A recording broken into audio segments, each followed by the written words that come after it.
mga banateros worldwide at magandang gabi sa mga kasama natin dito sa studio. Nako, ano to special episode ito.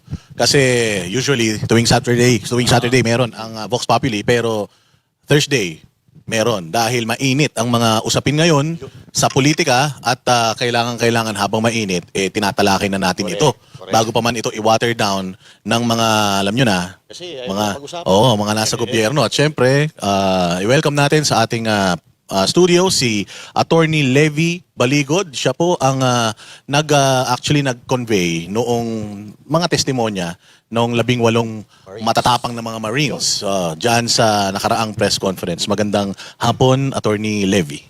Magandang hapon po sa mga matitikas na kasama ko ngayon dito sa Entablado at magandang gabi din po sa mga tumatangkilik sa programa na ito. Mainit na mainit yung mga binabatong batikos ngayon kay Attorney Levy.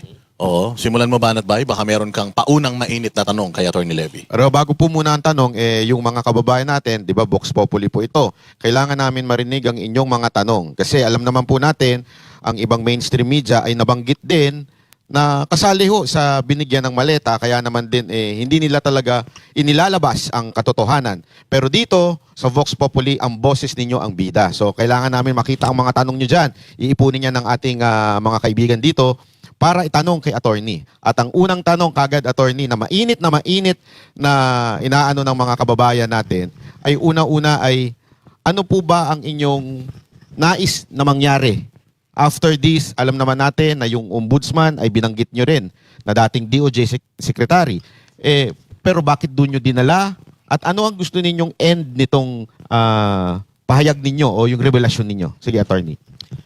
Wala kasing ibang opisina sa gobyerno na maaaring mag-imbestiga sa nilalaman ng affidavit nila kundi ang ombudsman. Dahil ang nirereklamo natin po dito ay mga matataas na opisyal ng gobyerno at ang ombudsman ang merong primary jurisdiction sa kanila. So bago ka makapagsampa ng kaso sa Sandigan Bayan, ay kailangan kang dumaan sa ombudsman. Bagamat meron ngang there is an apprehension, no? Na nandun si Ombudsman Remulla at isa siya sa mga nababanggit. Pero sabi ko sa kanila ay walang ibang opisina at pangalawa, bigyan natin ng pagkakataon ang Office of the Ombudsman na gampanan ang kanilang mandato sa ilalim ng ating saligang batas. Paano, attorney, kung medyo umadvance na tayo? Paano kung doon pa lang pinatay na nila ang kaso na ito na isinampa ninyo? Ano po ang inyong next move? Sundan ko lang yung tanong ka para ilan yung natanggap na maleta ni Ombudsman? Sorry, no? Wala naman silang sinasabi na tumanggap ng maleta si Ombudsman. Ang sinasabi doon ay noong DOJ secretary siya, ay kinakausap niya ang mga ICC investigators, no? At alam naman natin na ang official position ng Republic of the Philippines ay hindi tayo makiko-operate sa ICC. Pero patago silang nagkikita-kita at nag-uusap-usap. So ano po ang inyong next move? Gusto ka sakali? Opo, kaya po ginawa natin itong press con na ito bago kami magsampa sa ombudsman para ipaalam natin sa ating kapwa Pilipino na merong ganitong reklamo. At para ma-inform sila at kasama nating bantayan ang ombudsman. Kasi kung nag-file na kami sa ombudsman, baka kasi mag-issue ng gag order ang ombudsman eh. Nandito na yung kasos o reklamo sa ombudsman, walang magpapa-interview dyan, walang statement sa media, etc. Pwedeng gawin niya yon. Kaya minaramat po natin na ilabas na muna para marami tayong magbabantay sa ombudsman. Ayun. So kadalasan po kasi, no, katulad nung nangyari kay Gutesa, bigla po siya nawala. Eto, gaano po ba tayo kasigurado na ito po ay magtutuloy-tuloy? At kung magtutuloy-tuloy po ba ito, itong mga hawak na ebidensya na ng 18 na Marines na ito ay masasabi ba nating may probable cause? Kasi para sa akalaman na rin natin mga kababayan, para malaman nila bandang huli, kung hindi ito matutuloy, may pumasok na naman na ibang espiritu, parang gano'n. Pagka babasahin po natin yung kanilang sinumpaang salaysay, ay meron tayong tinatawag na ultimate facts lamang ang sinabi natin dyan, no? To create a prima facie basis na mag-imbestiga ang ombudsman. At pag nag-imbestiga na ito, ay ibibigay namin yung karagdagang detalye. Ayun. Oo. So, pakonti-konti po yung bitaw. Hindi naman, no? Sa ngayon ay tama na itong allegation natin na mag-imbestiga siya.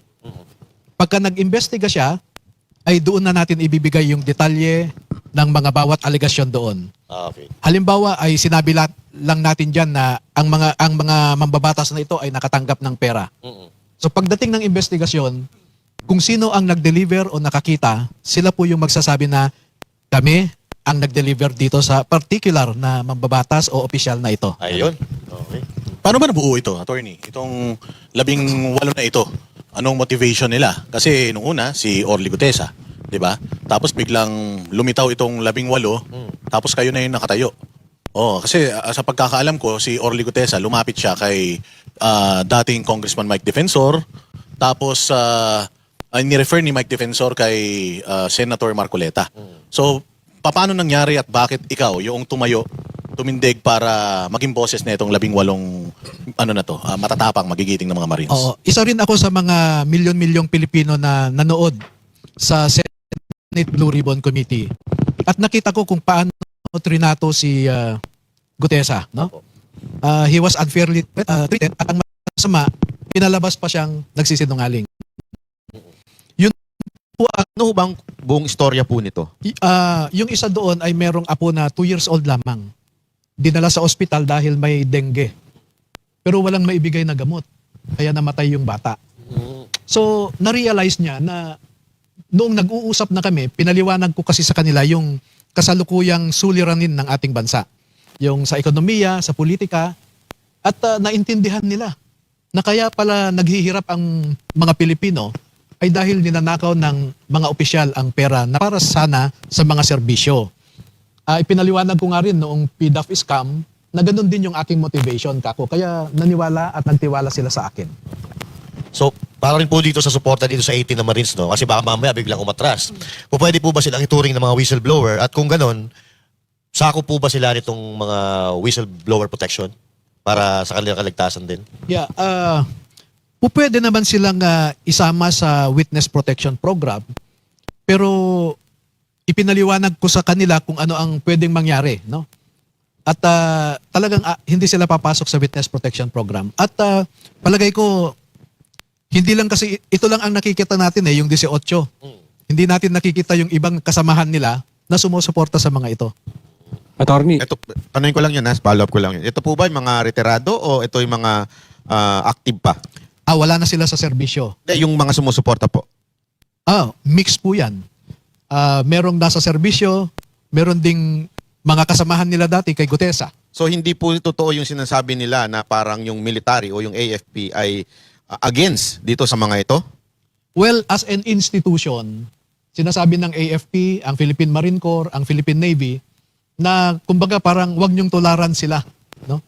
Pero individually, may mga opisyal pa nga na nagte-text at kinocongratulate nila ang mga ito. Kakaiba ang kanilang pagmamahal sa bayan. so in short, yung uniform men natin, officially, ang statement, wag tularan. Pero karamihan, siguro it's safe to say, karamihan sa kanila, gusto yung ginagawa nitong 18 na to. Wala akong statistics kung karamihan ba. Pero yung mga rangko ng mga nagsasabing tama ang ginagawa nila ay matataas. Oo. Napansin ko po, attorney, na kayo po ay pag nagsalita at nagbigay ng mga statement, ingat na ingat kayo na hindi makulayan. Pero gayon pa man, ang sinasabi ni Trillanes, ito lang kaninang interview, kayo daw po ay ang inutusan lamang o ang pinaka-head ng kung anumang ginagawa ninyo ay ang mga Duterte. Ano po masasabi nyo dito sa issue na to? Sa buong buhay ko ay hindi ko pa nakakausap si VP Sara. No? Si dating President Duterte, hindi ko alam kung naaalala niya o natatandaan niya ako. Kasi bilang na bilang yung pagsasama namin noong 2016 pa yon. No? Yung mga kapatid ni VP Sara, hindi ko naman sila kilala na personal o nakakausap. No? So hindi ko maintindihan kung saan nanggagaling yung akusasyon na inuutusan ako ng mga Duterte. Kasi daw yung may sinabi si Auntie Claire, nagpapahiwatig siya, yung sumundo sa inyo after the press con. Pwede ba nating sabihin kung saan ba kayo sumakay, saan ba kayo mangkas, sino sumundo sa inyo? May sasakyan si attorney, ang ganda ng sasakyan niya . What's Yung your kasi may suntura eh. Alam mo kung ano yung sasakyan ni attorney? Jet. Lumanting sa taas eh. Ay, attorney, sino po nagsundo? Humiram po ako ng 2 vans, no? Kasi isa lang yung aking van eh. At 18 ang mga ito. Kaya humiram ako ng van ni Mike Defensor at saka ni Consilor Rani Ludovica. Kasi si Mike Defensor, kinausap ko yan nung nakakausap ko na itong mga sundalo. Kinausap ko si Mike Defensor para magtanong kung ano ang nangyari kay Gutesa. Kasi para may input siya, para hindi ko, I won't commit the mistakes, in quotations, no? I won't commit the mistakes kung bakit ganito ang nangyari kay Gutesa. No?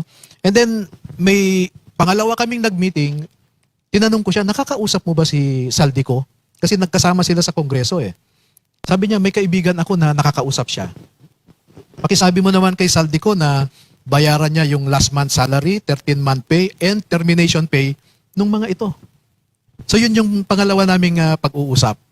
And then, mula noon ay nangungumusta siya, kumusta yung mga sundalo, sabi niya. So, ina-update ko rin, okay naman, etc. Pero wala siyang detalye na nakukuha sa akin. Kaya nung February 23, nung nag-decide kami na magsagawa ng isang press con, kinausap ko si Ma'am Malu Tikia, no? Ma'am, pwede ka pang mag-arrange ng O sige, bigay ko yung details sa'yo early, sabi niya. And then, tinawagan ko ulit si Mike. Mike, meron ka bang sasakyan na pwede kong mahiram? Sabi, para saan? Sabi niya, meron lang akong mabait naman siya, so pinahiraman niya ako. Si Rani Ludovica, matagal ko na rin yung kakilala, kaibigan na taga Quezon City. Nahiraman ko rin ng isang sasakyan, kaya 2 yung vans na nahiram ko. Pero matindi, no? Kasi mayroon kagad silang information tungkol doon sa sasakyan kung saan sumakay. Pero itong mga information na ibinibigay ng mga Marines na ito, parang hindi naman, Pero wala parang silang balak. nabanggit nyo na may sumusunod kasi sa inyo after nun eh. Oo. Kaya nga, kung saan-saan kaming daan pumasok, dahil nung umalis kami, ako yung una, then yung 2 sasakyan, no? Eh, halatado naman na katulad sa White Plains Road, maluwang yon. Dahan-dahan lang kami, ayaw mag-overtake ng 3 nakamotorsiklo. No? Eh, alam naman natin yung ganung mga tradecraft sa Intel work, no? Pero alam nyo napaka-honest ni attorney kasi yung Malacanang parang puro pahaging pa kung sino daw yung sumundo. Pero si attorney, sinabi niya kagad, diretsuhan, sino yung sumundo. Attorney, ang tanong dito, si Mike ba at saka yung counselor, merong kinalaman dito sa paglabas itong mga to? Alam ba nila ang sasabihin o hindi? Wala po. Wala silang kinalaman sa mga nilalaman ng salaysay nila. Wala silang impluensya kung ano yung nilalaman yan. Zero. Ito, meron akong isang tanong, medyo maselan to, attorney. Kasi sinisira din lang naman nila yung kredibilidad ng mga militar, kredibilidad ninyo. 18 to, and sinabi ninyo, inisa-isa nyo silang hinanap. Magastos ito. May nagpondo po ba rito sa inyong pag-aanap sa mga kasama ni Gutesa na ito? Oo. Ako at saka yung asawa ko. Oo. Kasi parang pinalalabas nila, may Ito po, may... diretsuhan po, bakit niyo po ito ginagawa? Mas magandang tanong ibalik ko, bakit hindi? Pilipino ako eh. Dapat nating mahalin ang ating bayan, no? Yan din ang tanong sa akin noong PDAF scam eh. Bakit mo ginagawa ito? Baka kumikita ka rito. Sa totoo lang, ako nga ang gumastos eh. Yung pag-photocopy lamang ng mga dokumento doon sa PDAF scam case, 1.2 million pesos yun. Attorney, ang sabi nung iba, baka may pangarap daw kayo na tumakbo, magpakilala, at kaya nyo ginagawa ito. Well, yung mga nagsasabi, normal yan, no? Pero makipagpustahan na lang ako sa kanila kung tatakbo ako. Isang Sa maleta. 2028. Isang maleta lang. Sige. Attorney, wala ka bang death threat? At saka hanggang saan to? Kasi sigurado ko kakalkalin yung buhay mo. Kung hindi ka makalkal, yung pamilya mo, tatakutin ka, baka may mangyari sa'yo, wag naman sana. Kaya lagi naming tanong sa mga na-interview namin. Kadalasan kasi tinatakot, minsan napuputol. So, gusto ko malaman, tinatakot ka na ba? May death threat na? At saka hanggang kailan ka itong laban na ito? Normal naman po yan na yung mga nasasaktan ay gagawa ng paraan para ma-discourage kami. Pero I think nothing can discourage the 18 at saka ako. Kumbaga pag nagsalita kasi kami, ay parang meron ng blood compact yan, no? At ito, no, ang aking commitment dito, yung mga kinasuhan namin sa PDAF scam, kinasuhan din nila yung aking mga witnesses. At alam niyo po ba na yung harassment suits na yan, natapos ko ang pinakahuli na kaso noong last month lang. O, na-dismiss naman lahat. No? Acquitted yung mga witnesses ko sa lahat ng kaso na sinampa ng mga mambabatas. Doon naman So, tayo, 13 to 26, it's 13 years kong hinaharap ang mga kaso na isinampa sa mga witnesses ko. And the same commitment is given to this grade 18 Filipino soldiers. Itong 18 na Filipino soldiers, attorney, puntahan natin yung credibility nila. So currently, wala po silang mga trabaho. May mga pagkakataon ba na humiling sila sa'yo, wala kaming trabaho, sasama kami sa'yo, basta bigyan mo kami ng pera, may mga ganun ba, attorney? Walang dinidemand na pera ang mga ito, pero parang obligasyon ko na tulungan din para hindi magutom ang mga pamilya nila. No? Sabi ko sa kanila, magtiis lang tayo. Dahil mahirap itong ating papasukin talaga. So okay naman sila. Ang importante sa ngayon, meron pa namang nakakain yung kanilang mga pamilya. Attorney, usong-uso ngayon yung AI, kung familiar kayo dun. Kasi maraming post ngayon na lumalabas yung affidavit nga, gawa lang daw po ng AI. So ano pong masasabi nyo dito? Kanina ay in-interview kami ni Jessica Soho kasama yung mga ilang sundalo. At may pinapakita sa akin na, attorney, peke daw yung serial number ng helicopter kasi dito, C-8811. Ma'am, ito yung picture ng helicopter, consistent. Yung nagsasabing AI, siya ang gumawa ng AI. Na katulad niya, 68111. Tapos may pinakita siya na pare-parehong picture, 68811. At kinopya lang niya yung mga tao na yan. So sabi ko, yung nagsasabing AI, siya yung gumawa ng peke. O kasi yung mga, meron pa nga dong picture na yung maleta, puro labahan na. Yun yung mga... Kung mga labahan yung nandun sa bahay, no? Yes, sir. Oo. Ano naman ang ginagawa ni Attorney Buenviaje na staff or executive assistant ni Congressman Saldico doon sa bahay ni Congresswoman Kimbo? Ano yun? Makikipaglaba siya Walang tubig na isang abogado? Attorney, balikan ko lang yung tungkol doon sa 18 na sundalo. Kasi ang nilabas ng AFP, yung yung dishonorable discharge. Ipaliwanag niyo po sa amin, ano ba ang ibig sabihin ng dishonorable discharge? Ilan sa kanila ang dishonorable discharge? At ano yung kanilang ikina-dishonorable discharge? Okay, ang dishonorable discharge, sa AFP kasi, ang mga non-commissioned officers from private up to master sergeant ay nag-e-enlist sila every 3 years. Parang kontrata, renewal, no? If you are within that 3-year contract, hindi mo tinapos dahil hindi ka nag-report, pwede kang i-declare na absent without official leave or AWOL. At kung na-AWOL ka at na-separate ka sa serbisyo, ang category mo ay dishonorably discharged. No? Yung honorably discharged naman ay yung tinapos mo yung termino pero hindi ka nag-re-enlist. So, ise-separate ka sa armed forces na ang category mo ay honorably discharged. No? Ang mga ito ay halos lahat sila ay AWOL. Isa lang ang hindi. Yung isa doon, dishonorably discharged ay dahil biktima siya ng kanyang opisyal. Nag-serve siya sa United Nations Peacekeeping Force sa ibang bansa at siya ay na-in charge sa mess hall. Si Johnny Buduan. No? So siya yung in charge sa kusina. Pero ang mga budget kasi dyan galing sa United Nations eh. So tinawagan siya ng kanyang opisyal na Pilipino na taga-AFP. Sabi niya, Buduan, magdala ka nga ng pagkain dito sa quarters ko dahil minsan may bisita ako, wala akong may pakain. So nagdala siya ng pagkain, nilagay niya sa sasakyan, pagdaan niya doon sa isang checkpoint, ay hininto siya for inspection. Nakita yung mga pagkain. Hinuli siya at pinauwi siya sa Pilipinas. Nagkaroon ng investigasyon dito. Ang sabi ng mga nag-iimbestiga, ang recommendation ay demotion. Yung opisyal na nag-utos sa kanya, wala man lang siyang sinabing inutusan ko yan. No? Ang kinalaunan, instead na demotion lang, naging dishonorably discharged. No? Sa akin, sino ang dishonorable dito? Yung opisyal niya o siya? Yung opisyal. Oo. Oo. Ang number one na principle sa leadership, sa military ay seek the welfare of your men. Yun ang number one leadership, military leadership principle. Pinabayaan niya yung tao niya. No? So, very unfortunate ito. Pero nabanggit nyo po na meron pang iba. Ano naman yung kina-dishonorable discharge ng iba? Yung iba naman hindi dishonorably discharged, no? You mean the other than the 18? No, O yung within the 18 po. Yun, yung isa doon, parang nagkaroon ng nagkasakit yung asawa niya. So binantayan niya yung asawa niya, hindi siya nakapag-report kaagad. Paso na yung kanyang bakasyon. So dineclare siya na absent without official leave, no?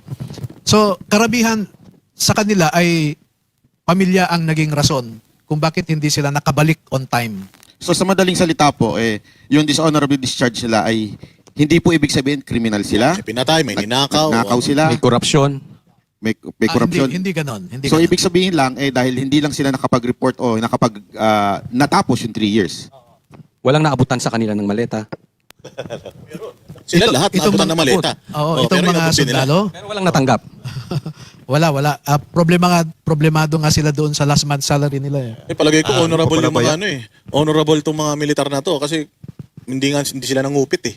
Di ba? Dapat magbabayad, no? Pwede ka mangupit, di ba? Si Saldico. So hindi pa sila bayad. Hindi pa sila Pambihira bayad. ka, Saldico ko. Oo. Pati yung bayad, kinurakot mo. Ito kasi, attorney, gusto kasi, ang nangyayari kasi parang gusto nilang sirain yung credibility ng 18. So now, may pagkakaiba pa kung halimbawa, ikaw ay AWOL or na-discharge ka or yung active ang magtitistigo. May pagkakaiba na ikaw ang witness, ikaw first hand na nakakita or naghatid, may mababawasan ba yung pagiging testigo niya or ano ba, may bearing ba yun? Wala eh. Walang bearing kung honorably or dishonorably discharged ka doon sa sinasabi mo na katotohanan. Regardless of the source, if what you are saying is the truth, di ba? Actually, attorney, no, kung ikaw active ka sa serbisyo, palagay ko hindi ka pwedeng magtestigo sa mga ganito eh, di ba? Ganun ang patakaran? Oo. Kung sa Armed Forces of the Philippines kasi ay iba ang kanilang kultura. No? Meron tayong obey before you complain. No? You follow the chain of command. Meron silang mga ethos, mga sinusunod. May mga unwritten rules ang mga yan eh. So, mahirap talaga kung sa uniform service ka. Yung sinasabi nila, attorney, na hindi naman mga members ng Marines or Navy, yung iba dyan. Paki-explain nga ninyo, sino-sino yung hindi membro at bakit kiniklaim nila na sila ay membro ng Marines? Yeah, ang problema kasi sa mga naunang statement ng AFP, Philippine Navy, Philippine Marine Corps, ay nagbase sila sa isang verification. Ang nakalagay kasi doon, pangalan ng sundalo, nakalagay under verification. Nagsalita na sila kaagad na hindi Marines ang mga ito. Pero pinapanindigan namin na yung nakalagay sa affidavit, 2 sa kanila ay konektado sa Philippine Army dati at yung 16 puro mga Marines. At merong serial numbers ang mga ito. So meron po kayong hawak na ebidensya na magpapatunay na sila yung mga Marines. Meron po. Kaya nga, meron ng bagong statement ang Philippine Navy na doon sa 18, dalawa daw ay hindi Marines. Hindi naman namin claim na lahat sila Marines eh. Kasi yung 2, Army. So, inaccept na nila ngayon na yung 16 ay dating mga Marines. Kasi po yan ang binaluktot ng mga media. Pag unang salang nyo pa lang, sinabi kagad nila 18 ex-Marines. Tapos biglang itatanong nila sa AFP, Marines ba ito? Tapos nung sinabing hindi, para bagang sinasabi sa inyo, hindi kayo credible doon sa ano. Ngayon, punta tayo dito sa nabanggit nyong media. Ito, mainit na issue dahil napanood ko po ang lahat ng interview nyo. At bawat interview nyo talaga namang condescending yung mga tanong sa inyo. Kayo po ba naniniwala na talagang lahat ng media na umano sa inyo ngayon ay under sa payroll ng itong nakatanggap ng maleta? Alam nyo, malawak yung media operations ni Saldico noon na ipinagpatuloy ng mga kasapi sa kasalukuyang administrasyon pa rin, no? Halos 300 na trolls ang nandyan sa isang building sa Makati. At nagdadala ang mga ito regular ng pera para sa pangsweldo. Isipin mo, 3 palapag ang inoccupy nila sa isang building dyan sa Makati. No? Meron ngang isang media operator na nandyan sa timog ang kanyang opisina sa President's Tower ba yan? Yung kanto. Oo. Uy, Merong isang nag-oopisina dyan na 8 maleta ang inakyat eh.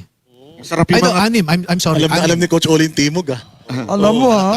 Isado mo yung mga building dyan. Hindi. May nagsushooting. So, marami pong kwan. Kaya naman tingnan nyo ang control nila sa media. Pag nagsabi ka ng akusasyon laban sa administrasyon, sisirain ka kaagad, mas maganda sana na sagutin nila yung akusasyon. Masyado nilang binabalasubas yung public discourse. Katulad ni Sunny Trillanes, ang sinabi niya kaagad ay kakasuhan ko si Baligod ng cyber libel. Hindi pa nga niya nakikita yung affidavit kasi alam ko. Dahil nabasa ko yung text niya sa isang media practitioner na humihingi ng affidavit. Hindi pa niya nababasa, tumakbo na siya sa media na nananakot na. Yung isang kasamahan niya, yung si Alejano, sinasabi niya na paldo daw ako, nabigyan din daw ako ng maleta at nangangarap daw akong maging sekretary ng isang departamento. Yan ba yung klase ng pinaaral natin sa sinasabi nating Premier Military Academy in the Philippines? Yung ganong pag-iisip? Hindi ba magsasalita siya, hindi pa niya alam na hindi nga ako kilala ni Inday Sara. Paano naman niya akong i-appoint na cabinet secretary? Paldo daw ako, nabigyan ako ng maleta. Kailan? Yung nilabas nga namin dito, pwedeng ipakulong si Saldi ko. Bakit naman niya ako bibigyan ng maleta? No? Yun ang So, paldo, no? Yun ang paldo talaga. hindi ko alam kung yung mga ganyang komento ba ay is it coming from a responsible member of society? No? Yan ang sinasabi ko na mga talkative na hindi nag-iisip. Attorney, balikan lang natin yung sa media. Kaya nyo po bang mabanggit o doon na lang doon sa affidavit nyo ilalabas yung pangalan? Yung kaya namin binanggit doon na nagbibigay sa mga media practitioners, no, para ipakita lamang na yung pera ng bayan ay ginagamit nila para sa sarili nilang interest at para sirain ang kapwa Pilipino nila, no. Doon sa individual na media practitioner na nabigyan ng mga malimaleta ng pera, ang sa akin naman ay baka naman bayad sa serbisyo nila at hindi nila kailangang tanungin kung saan nanggaling yung ibinayad sa kanila, no? Kaya hindi ko po binanggit doon yung mga pangalan. At sinabihan ko rin yung mga sundalo na kahit binanggit nyo ito sa akin, ay minarapat kong hindi ilagay. Katulad nung isang mambabatas, yung letter B, blackout. Kasi sabi ko, unfair sa pamilya niya. Oh, yeah. Dahil wala na siya, hindi na niya, he cannot defend his name and reputation anymore. So let us be fair to him also. Kaya blinak out ko po yun. At naku po, marami pa silang mga sinasabi na hindi pwedeng ilagay dyan. No? Pero, attorney, nabanggit nyo kanina na doon sa troll farm, ay may politikong pumupunta. Ay siguro yun, pwede natin mabanggit dahil yun po ay politiko naman. Pwede po ba natin malaman kung sino yung pumupunta doon? Naku, matataas na official ito ng House of Representatives kasi minsan sa top floor ng building na yon ay doon sila nagiinuman minsan, no? Oo. Nagiinuman, mga marami congressman. Oo, Babanggitin ko yung kasama pangalan. si Saldico, no? Kasama si Saldico. Oo, kung si Saldico umiinom doon, sino ba ang mga ka-level niyang kainuman, di ba? Yung sa Quadcom, meron ba doon? Yung iba ho doon sa Quadcom baka hindi na makaakyat sa top floor. Sa sobrang taas, ito po ba ay si Romualdez? Di po, kasi sa akin yung pag-iinom doon, I think hindi naman krimen, no? Yes. Hindi naman krimen. Siguro, pwede nyo banggitin. Inuman lang naman. Parang tayo, pwede tayo mag-inuman. Sino yung mga nagiinuman doon? Focus na lang tayo sa kwan. Mas importanteng issue ng bayan. Ayan. Itong listahan, may listahan kayo, di ba, attorney?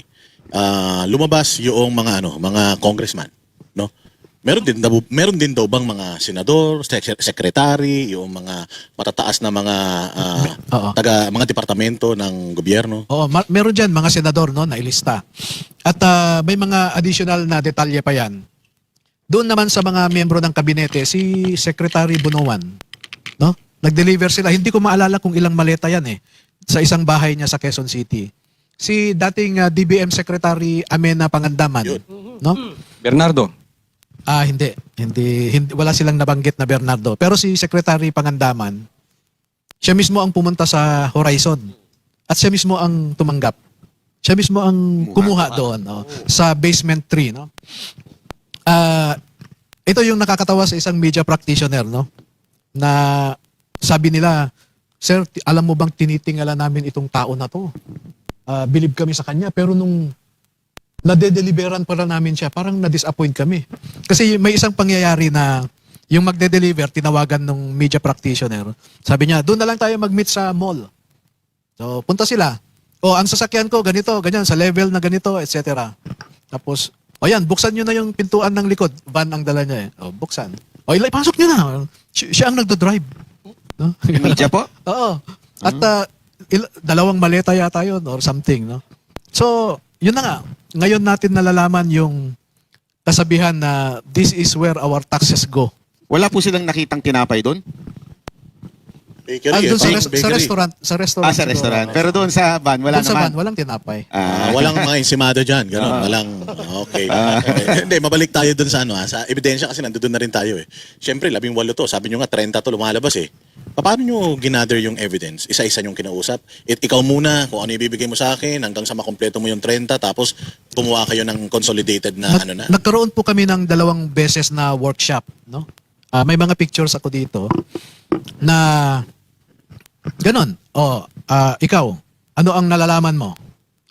Inuna ko kasi, ibigay nyo sa akin ano ang sasakyan na ginamit, sino ang kasama nyong nag-deliver, sino ang inyong dineliveran, at kung saan.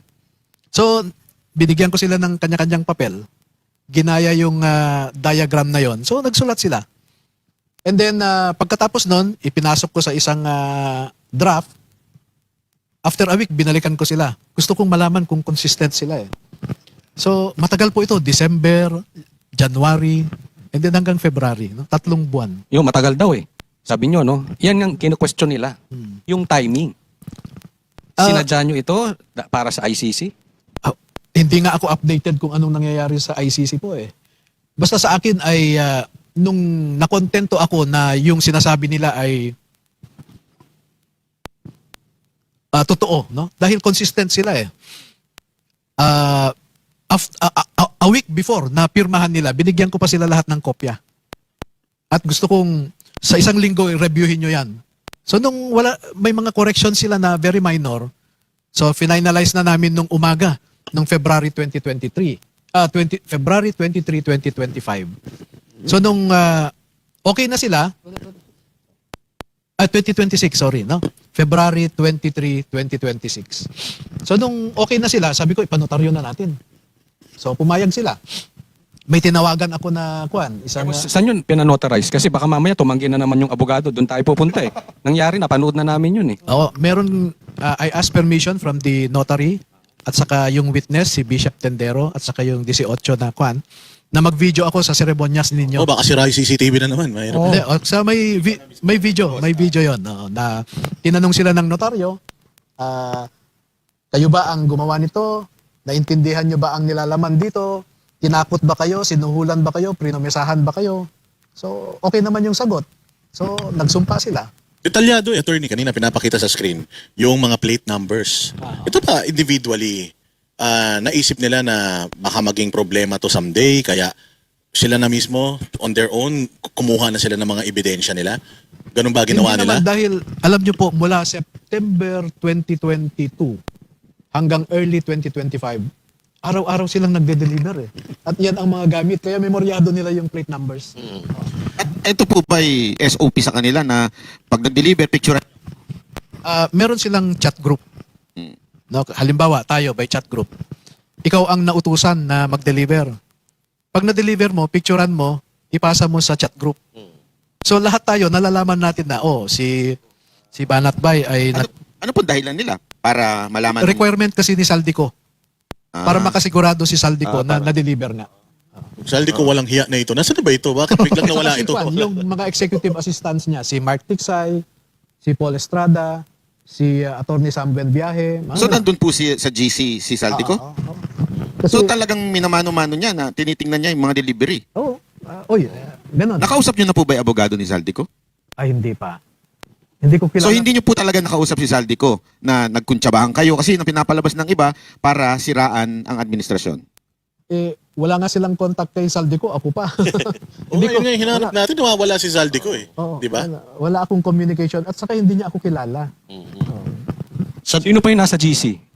Andun ba yung si speaker? Yung mga wala. Talagang kay Zaldico. So itong 18 na ito, plus yung 12 pa, kay Zaldico lang ito. Oo, kasi 103 silang lahat eh. 103. Oo.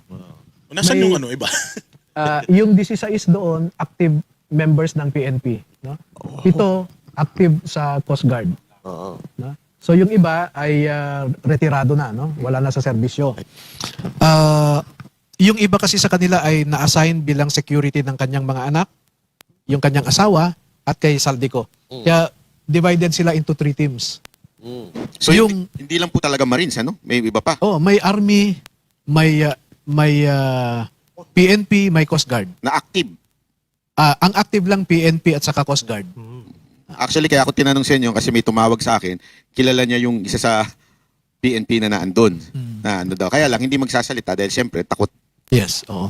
Attorney, hindi kaya masama lang ang loob nitong mga 80 na to dahil hindi pa sila napapasahod? At follow up lang, may idea po ba kayo kung magkano yung sahod nila sa paghahatid ng pera? Kwan, ang sweldo nila 43,000 a month eh. Oo. Uy, pwede Pero naman. depende kasi meron ng 9 na taon kay Zaldico. Merong 1 year. So iba-iba rin, no? May umaabot ng 56,000. Anong screening ng mga ito para matanggap sila dyan? Kasi baka mag-apply si Sir Jack eh. Oo. Apply ako kunyari. Pumaldo tayo. Paano gagawin ko, Tony, ha? Kunyari, nakapasok na ako nun. Mafia na ako, ha? Mafia. Pasok ako. Miyembro ka na. Nagkala ako ng pera. Nagkamag-anak ako kami na lang, ha? Natakas ko lahat ng maleta. Pahala ko yun lahat. Saan? Hindi ka na matatanggap pag gano'n. Tapos magpapo-opera ako. Bago na. Huwag ka na magkakalita. Okay?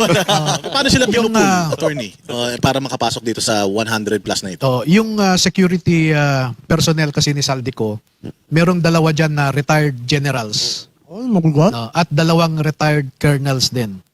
So pag nagre-recruit sila, hinahanap din nila yung, may connection sila eh sa mga sundalo. Oo. Napakarami pong ebidensya na nakita po natin yung pinapakita nyo, yung mga nakaprint. Yun na ba lahat yun? O yun na ba lahat yung pinakita nyo? Or marami pa? Marami rin? pa. Oo, mahirap kasing isama lahat dyan dahil kakapal na masyado. Kaya representative lang ito. Para i-represent lang na mayroon kaming ebidensya, gano'n. Pero ito, mas tumitibay ba yung isang kaso pagka collective testimony? Kasi 18 sila eh, kumpara doon sa nag-iisang testigo lang. O, ito kasi mga eyewitnesses. No? So katulad ng isang krimen, may pinatay dyan, nakita mo, you are an eyewitness. Ganon din sila.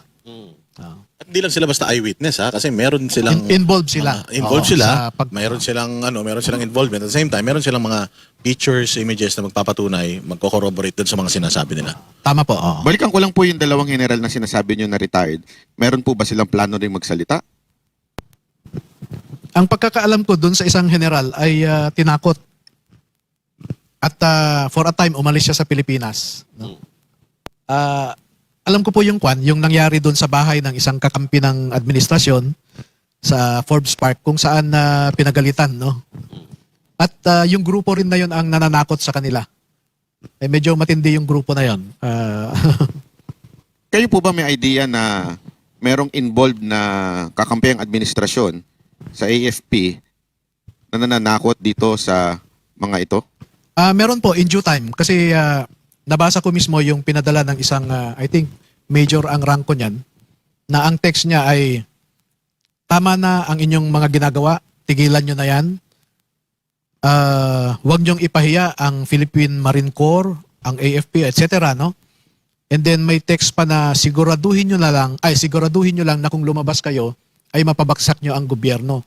Dahil kung hindi, meron din kayong kalalagyan. Parang ganon. Ito po yung active na Yes. major Yes. sa AFP. Sa AFP. And itong mga testigo ngayon na mga 18 and yung other na hindi pa nagpapakita, hindi naman sila apektado nung natatanggap nila yung mga mensahe na yan. Oo, kasi pinakita nga nila sa akin at malinaw sa kanila yung kanilang ginagawa, itong mga sundalo na ito. Na, sir, hindi naman kami gumagawa ng krimen. Bakit nila kami pinapatigil? Ang ginagawa nga namin ay sugpuin itong pagnanakaw sa kaban ng bayan, sabi niya. At medyo nakaka-touch yung sinabi rin nila na, alam nyo sir, may mga sinalihan din kaming mga bakbakan, no? Gera-gera. Pero ito na siguro ang huling laban na sasalihan namin. Sa ngayon ay gusto naming magpakasundalo para sa Pilipino. Iyon ang damdamin nila. Alam niyo po, hangang-hanga ang mga kababayan natin dito sa mga sundalo na ito. Sana ipagpatuloy nyo lang dahil kayo ipapanalangin ng ating mga kababayan para sa bayan natin. Dahil alam nyo, kailangan na talaga natin ng mga bayani sa pagkakataon nito. Huwag natin hayaan ng mga kurap na opisyal lang mamuno sa ating bayan. Attorney, ito ang isa sa mga tinatanong palagian ng lalong-lalo na itong mga mainstream. Di ba yung motibo ninyo na meron kayong ibang plano? Ang pinaka-endgame nyo ba is pabagsakin ang gobyerno? Simple lang po ang aming objective eh. Yung matigil ang pagnanakaw. Kasi tingnan nyo po ang resulta ng pagnanakaw sa kaban ng bayan. Nasisira ang mga institusyon. Nasisira rin ang mga tao na nagpapatakbo ng mga institusyon na ito. Di ba sa ating form of government, may mga institutions dyan. The executive, legislative, judiciary, ombudsman, etc. No? Mga institusyon yan. At maganda ang mga purpose ng mga institusyon na ito. Pero, depende ang success ng institusyon na ito sa mga taong nagpapatakbo. At meron tayong dalawang klase ng tao na nagpapatakbo sa ating mga institusyon. Yung elective at saka yung appointive. Pero wala tayong maasahan ngayon sa mga elective and appointive eh. Siguro may maasahan tayong kakarampot. 1, 5%. Karamihan, hindi natin maasahan. Kaya nga, yung executive branch, tingnan mo, si BBM ay naglabas ng kanyang 8-point agenda. Yung administration niya. Yes. Education, energy, infrastructure, transportation, fiscal management, efficient bureaucracy. Pero walang nangyari eh. Bakit? Dahil sila mismo, ginagago nila yung programa nila. Sa legislature, matagal nang sinurrender ng legislature yung kanilang kapangyarihan sa executive. Ang legislature dapat ang siyang nagpapanday ng mga pulisiya. Pero bakit ang presidente ang nagsasabi sa Kongreso, ito ang gawin nyo? At hindi ka pwedeng maging speaker o Senate president kung hindi ka alyado ng presidente. And these institutions are designed to be independent from each other. Checks and balance eh. Wala na yung checks and balance. Attorney, ito yung problema ngayon dahil itong ating Senate, tila nagsasabi ngayon si Senate President na hindi dapat kayo seryosohin sa inyong mga sinasabi. Paano po kaya ang inyong next move dyan? How I wish na masabi ni Senator Soto sa harapan ko yung kanyang pananalita. Sinabi din kasi, sinabi attorney na napakalaki daw ng discrepancy in terms of yung pera, yung involved na pera na pinag-uusapan, 805 billion. Sinasabi ni Ping Lacson na chairman ng Blue Ribbon Committee na parang sobrang laki ng pera. O parang it doesn't add up, sabi Parang niya. 70% napunta lang doon kay Cheese, ay kay Charis, kay Sandro. Si Sandro napunta 70%. Sana yung iba? Ganito, ang tinutukoy kasi ni Senator Lacson ay yung pondo na galing lamang sa flood control. Pero ang daming pinanggagalingan ng pera na dumarating kay Saldico. So ang sabi kasi ni Senator Lacson, 1.3 trillion ang flood control fund. Yes. At kung totoo daw na 805 billion ang nakuha, parang 70% na yun ng pondo. Parang hindi ka panipaniwala, sabi niya. Yes. Pero balikan niya yung PDAF scam. 60 to 70% ang kickback ng mga legislators. Walang pagkakaiba dito eh. At sabi ko nga, hindi lang naman flood control fund ang involved. Merong DENR, Department of Agriculture, doon sa National Irrigation natin, no? Ang daming GOS na irrigation projects, ha?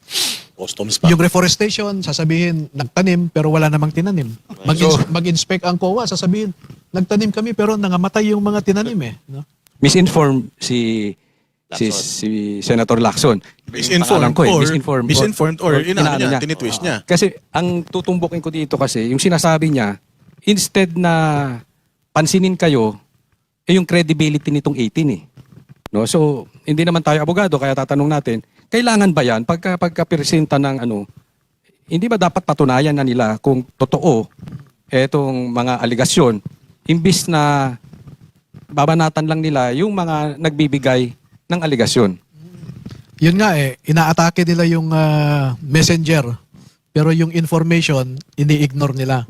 Mas importante po yung information dito pero okay lang naman kung ayaw ni Senator Lacson maniwala. No? Wala tayong, hindi natin mapipilit siya.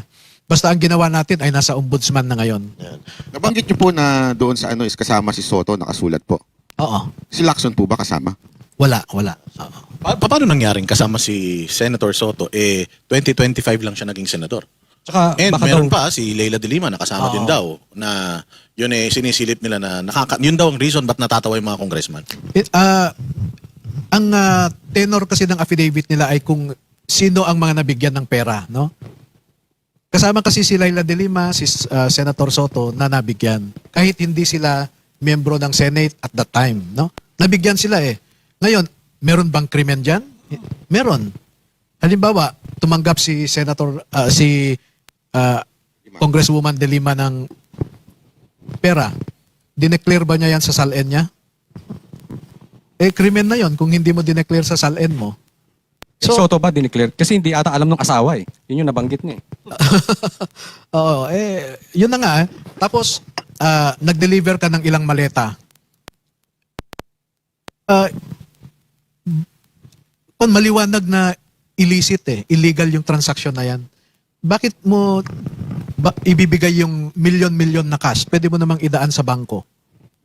Pero ano daw ang motibo? Kasi syempre, nang tatanungin, anong motibo hindi naman na siya senador at hindi naman... Alam mo yan, connected yan sa impeachment. Sa tingin ko, personal evaluation ko. Kasi merong isang senador na hindi yata tumupad sa usapan, nabigyan. Kaya merong isang senador na campaign pa lang ay binigyan na para gumalaw siya pag dumating ang impeachment sa Senado. Chiche, iba. Parang naamoy ko na.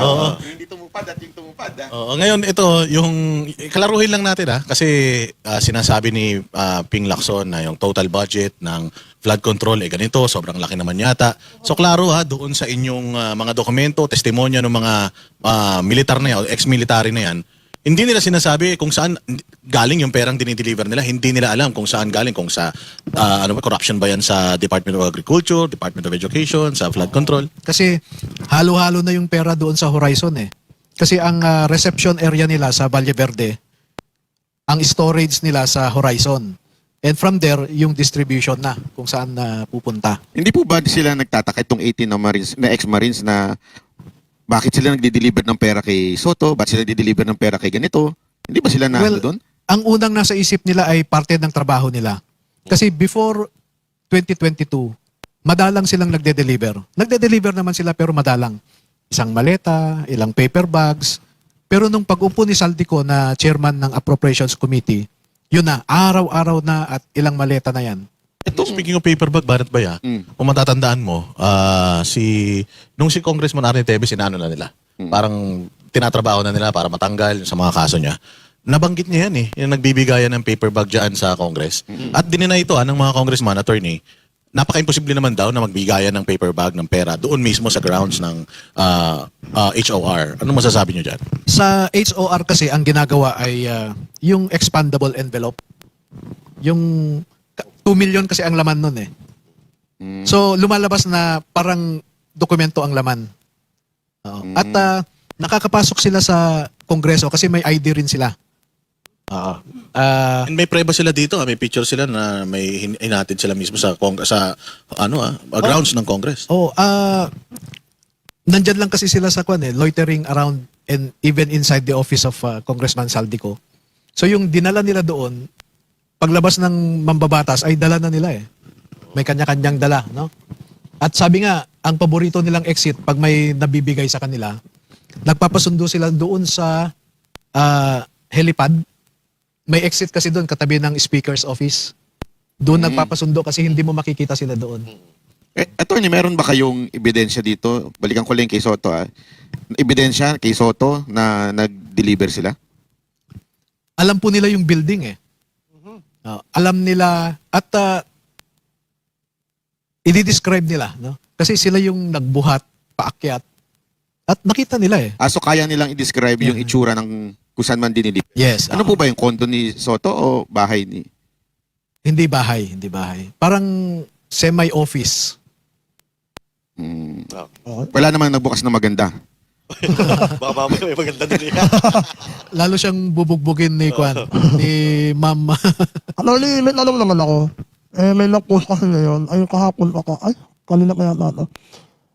Kasama ko si Comelec Herman Garcia sa nagulikulan ng maleta. Oo, malinaw sa kanila yun kasi nag-meeting si Saldico at saka si Chairman George Garcia sa Maidas Hotel.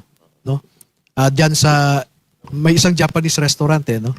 So ang mga security na ito, binabantayan nila yung sasakyan na kung saan nandun yung mga pera kasi kasama sa convoy ni Saldico. Laging may van na nandyan yung mga mali-maleta, etc. no. So pagkatapos ng meeting, may instruction si Saldico na maglipat kayo ng ganitong maleta sa sasakyan, no? So tumulong sila na maglagay sa sasakyan ni Kwan. So, Chairman. ito na po yung resulta siguro ngayon no. Sa sobrang pagnanakaw mula ng 2022, halos wala ng project. At ito nga yung sinabi ng Bangko Sentral ng Pilipinas. Ano po ang masasabi nyo sa sinabi ng Bangko Sentral ng Pilipinas na wala ng pondong pera ang Pilipinas para maiahon ang ating ekonomiya? Kaya ba nawala na ang pondo ng Pilipinas dahil pinaghati-hatian na ng mga kawatan ang pera ng bayan? Yeah. Obvious naman yon na yung pondo ng Pilipinas ay dinanakaw lamang at pinaghahati-hatian nila. Malinaw, no? Malinaw. Kaya nga yung BSP ay surrender na. Ang sabi ng BSP ay the fiscal tools no, are not enough to shore up the Philippine economy. Kahit anong remedyo mo na sa mga financial tools natin, wala na. Surrender na ang BSP. Do you think itong mga pinapangako ng administrasyon, like maraming plano sila ng mga proyekto ng gobyerno na gagawin, kung ito ang sinasabi ng Bangko Sentral ng Pilipinas, ano kaya mangyari? Matutupad pa kaya itong mga pangako nila? Mahirap na kasi ang ang analysis ng Central Bank, our problem is no longer fiscal management. Yes. It is non-monetary ang problema. And what does that mean? It's leadership. It's the political environment. It's the reputation of the Philippines vis-a-vis mga international credit institutions. No? Wala na silang tiwala sa atin. In fact, if you look at the outflow of yung mga portfolio investments, no? As of yung last year, umaabot ng mga $10 billion eh. At tuloy-tuloy pa yan. May mga outflow na hindi pa natin regulated. Yung mga simpleng transaction lang Yes. nilalabas sa bansa. And halimbawa, itong may malaking malaking department store dito na magsasara na rin. Ang daming mga empleyado yan. Yung parang bilihan ng damit ito parang oo. mamahalin. Oo. Huwag na nating banggitin kasi So, kaya titingnan po ninyo yung GDP natin last year, no? 4.7. grabe. I think it's 4.7 last year. Ang unemployment rate natin ay tumataas, no? At ang masama dito yung consumer confidence index ay bumababa din. Ibig sabihin, ang mga consumers ay wag na tayo munang bumili ng ganito dahil kulang na tayo sa pera. No? So talagang bumababa ang ating ekonomiya. In the next 2 years, naku po, wag naman sana. 2 taon pa. Oo, dahil Aabot pa ba? Attorney, ang mga Pilipino, lalo na mga netizen, talagang sinasabi nila, suportado nila kayo, at nagising sila sa mga sinabi nyo. Pero meron silang isang maliit na hesitation. Baka naman daw maging katulad lang din ng kay Gutesa yan. Tingin ba sila mag-testify? kaya nga po kailangan magtulungan ang sambayanan dahil hindi na natin maasahan ngayon ang mga institusyon natin na gawin ang kanilang dapat gawin, no? Taong bayan na ang solusyon dito. Paano kayo makakatulong ang taong bayan para magpatuloy kayo? Anong gusto nyo makita sa taong bayan?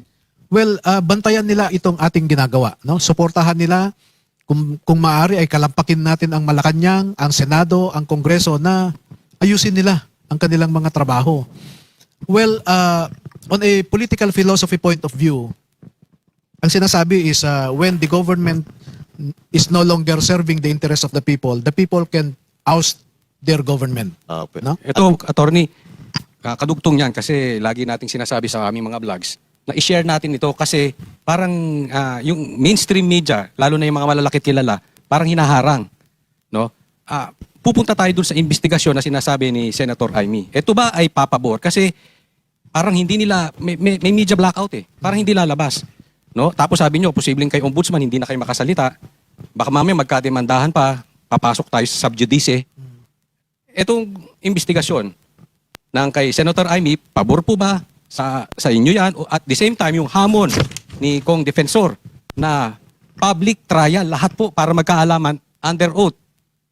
Ito ba'y maganda? Opo, handa naman sila na makilahok sa anumang investigasyon o pagsusuri sa kanilang mga nasabi.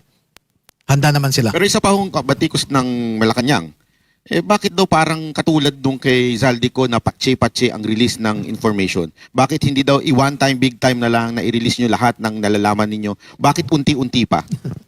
Hindi kasi sila naging trial lawyer eh.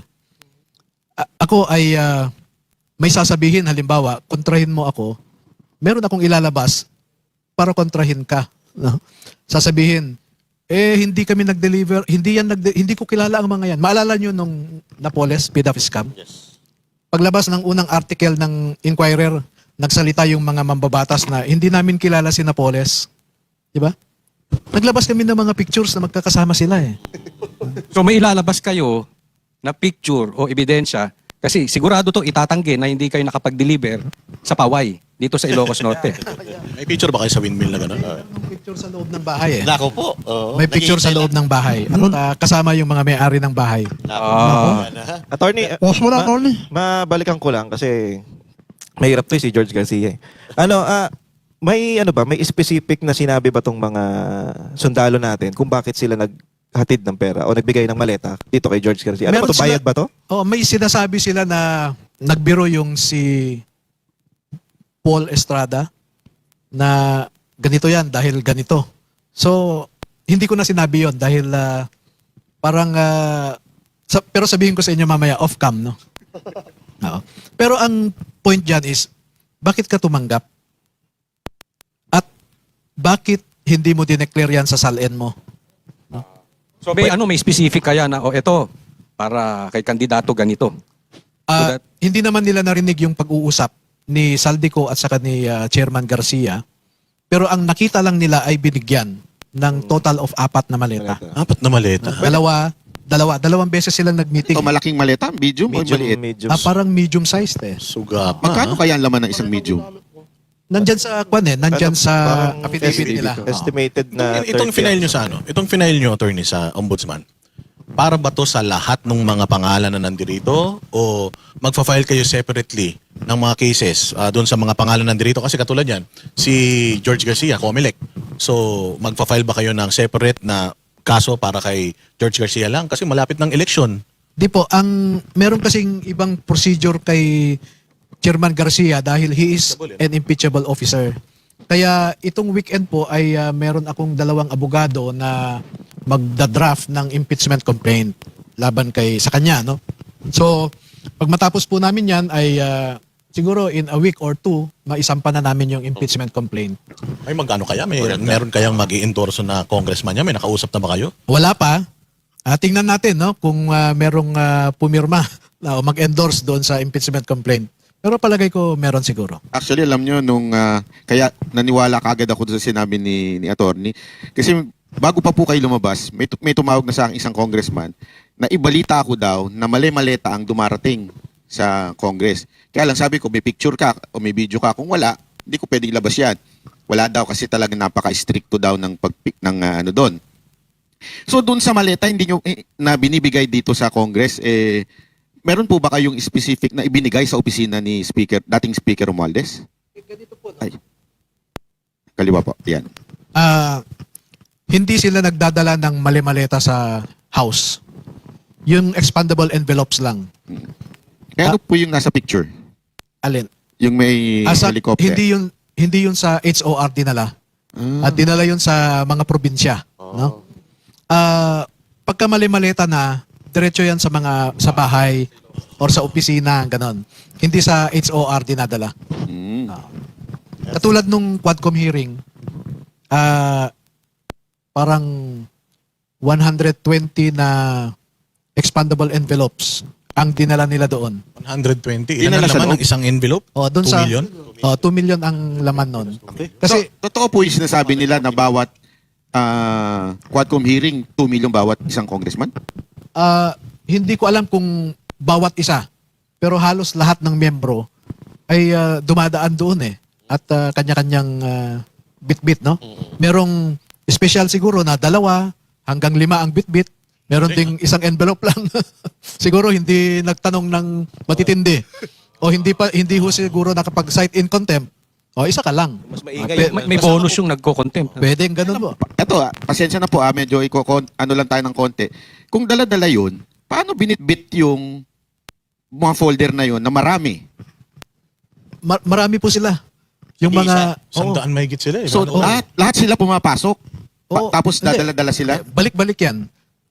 Meron kasing malapit na paradahan. Doon nakalagay. Oo. So nandun, para malapit lang nilang ilipat ba? Hindi pa pansin na agad. Oo. At doon sila dumadaan sa likod o sa harap mismo? Meron silang dinadaanan na sa gitna, yung may flagpole. Hmm. O, merong hagdanan kasi doon eh. Medyo familiar ako doon dahil nagtrabaho ako sa Congress ng 12 years. Oo. So merong access doon, punta sa second floor na opisina ng APRO, etc. Alam kaya nila, attorney, kung papaano kino-confirm ng bawat congressman na nakuha na nila yung kanila? Meron bang receiving copy? Pinapapirmahan tong mga Well, nagpapareceive ng Ang na-observe envelope? nila, basta may pumupunta na lang doon, and then sina Paul Estrada, Mark Tiksay, sila ang... Oo. Okay. So may instructions. Ito po bang si Paul at saka si Mark, wala po ba silang planong lumabas? Ang balita ko ay, nasa ibang bansa sila ngayon, no? At may nakapagsabi sa akin na willing silang makikooperate eh. Oo. Okay, good. Ang mabibigat ang mga binitawan na ito. Pero yung mismo po bang pagtanggap ng congressman, sila mismo o staff lang nila? Sila mismo. Sila mismo? So sila may hawak ng folder paglabas? Oo. Oo. So pala mukha. Isipin mo, So dito po sa out of place ka. Ikaw, may dala kayo. Ako On wala. hand, on hand. So dito po sa mga affidavit ng mga 18 Marines, meron pa dito specific na nakita nila yung ibinayad para pumirma doon sa impeachment ng BP Sara? Yung impeachment kasi ay sa Unit 8 na townhouse sa Forbes Park ang parang bigayan. Doon nangyari po yung bayaran. Ay, yung Oo. bigayan. Pero lang yun eh, mga envelopes, paper bags lang. Palagay ko ang premyo talaga ay yung sa infrastructure. Ayun, yung mga Oh, for later release. Oo, yung allocation per district. Opo. Oo. Nabanggit nyo rin po na may galing po sa Bucor. Dahil, di ba po, so ito po ba ay galing mismo doon sa kanilang Bucor chief? Hindi ko rin alam kung saan nanggaling yung pera. Pero ang nagdala, ganito yung kwento. Nag-uusap si General Katapang at saka si Saldico. And then, nandun si Mark Tiksay, Paul Estrada. Inutusan sila. O ilipat nyo yung nandun sa pick-up, etc. At nilipat sa sasakyan nila. So si Katapang ang kausap ni Saldico. Yes, oo. So can we assume na si galing kay Katapang yung pera?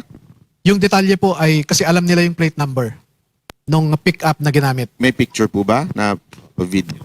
Hindi nila napicturan yan. Pero alam lang nila. Oo. Ito naman, attorney. Ano to Squadcom to eh. Alam naman natin, sinasabi din naman ni Congressman Toby Chanco na kapalit ng pirma sa impeachment ni VP Sara ay pera, So, Nag-ano ba sila ng meron bang bigayan ng envelope diyan sa pagpirma? Meron ba diyan sa testimonya ng mga Marines natin? Hindi ko maalala kung nandyan sa affidavit nila. Pero may mga kwento sila na I think meron. May nakalagay dyan sa kasagsagan ng impeachment. Na sabi nila sunod-sunod parang medyo mahabang pila ang nangyari sa Forbes Park noon. Sa impeachment po.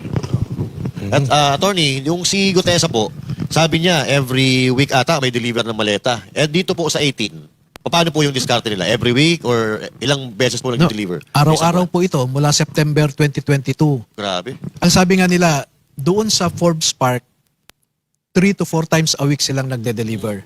At bawat delivery, hindi bumababa ng 20 na maleta. Umabot pa ng 52 na maleta. Ganon din sa Aguado, sa tapat ng Malacanang. 3 to 4 times a week din. Ito po ba agwado nito? Kay Marcos ang ano nito? Hindi ko alam kung bakit dinadala doon. Siguro, well, mahirap mag-speculate, no? Basta dinadala nila doon sa Aguado. Kaya ang sabi nila, Sir, Aguado, mahigit 100 beses kaming nag-deliver. Dito sa Forbes Park, mahigit 100 din kaming nag-deliver. So kung 200 na deliveries lahat yan, minimum na 20 na maleta per delivery. At ang may-ari po nun, Aguado, tsaka dun sa Forbes, ay si Romualdez. Ayun yung alala ko yung kinat ni Lacson, yung nagsasabi na naghahatid si Gutesa, naghahatid daw sila dun sa may Aguado sa malapit sa Malacanang. Tapos biglang kinat ni Lacson yan eh. At yun na nga, maliban dyan ay marami pa silang ibang dinideliveran. No? Kaya araw-araw sila. Minsan kahit linggo daw eh. No? Sa Ilocos Ano pa Norte, yun nga, Paldo? ilang deliveries po? Sa Ilocos, minsan lang ang nabanggit nila. So once lang. Oo, once lang yun. Nag-hire sila ng Air Philippines PH na jet para pumunta sa Lawag. Sa araw-araw po, halos, nung mga nakaraan, yung ICI po, panay-imbestiga eh. Bakit po kaya di nila nakita yung ganito? Halos araw-araw pala may deliveries, pero parang wala silang sinasabi sa atin na ganun. Yun na nga eh. Yung ICI naman is designed to delay and cover up. Itong every time na makakapag-kompleto sila ng isang delivery, may bonus ba silang natatanggap yung grupo? Wala. Grabe, no? Sip mo ganyan sila kasugapa, no? Wala man din man binigyan ng bonus tong mga ito. Siguro, Walang pamerienda? sa tingin mo ba, attorney, kung nabibigyan ba ng bonus tong mga nagde-deliver, nagsalita ba tong mga to ngayon? Kung nabahagian din sila? Hindi ko rin alam. Attorney, isa pa akusasyon ng Malacanang, bakit daw puro kayo ang sumasalo ng tanong at hindi nagsasalita yung mga pinresenta nyo po? Akuan kasi ito eh, hindi naman sila sanay sa media. No?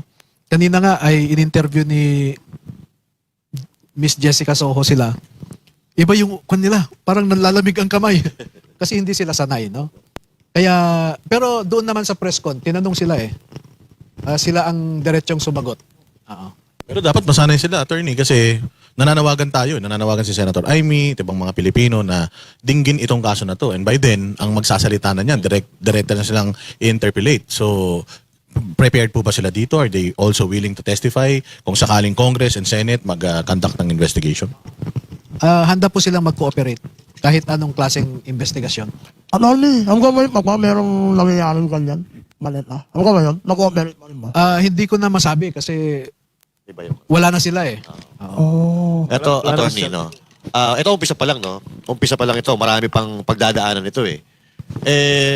Para sa kapanatagan ng ating mga kababayan, handa po, kasi makikita natin ngayon, yung mga bumabanat sa administrasyon, kinakasuhan, or pinapabagsak.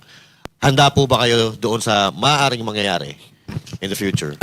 Bago lumabas sila, ay 2 beses na nagpaalam sa akin na umuwi muna sila para maihanda rin yung kanilang mga pamilya. No? At least psychologically. At okay naman. Ready. Ready, Okay. Pero kayo, attorney, hindi ho ba kayo nababahala? At yung pamilya, kung sakaling pakulong kayo, kasuhan kayo, gawang kayo ng mga fake news? Normal na gagawin po nila yan. Pero kung hindi ka naman nag-iimbento ng kwento, alam nila yan sa puso nila na totoo yung sinasabi ng mga ito eh. Alam nila yan. Paninira na lang sa social media ito. Pero ako,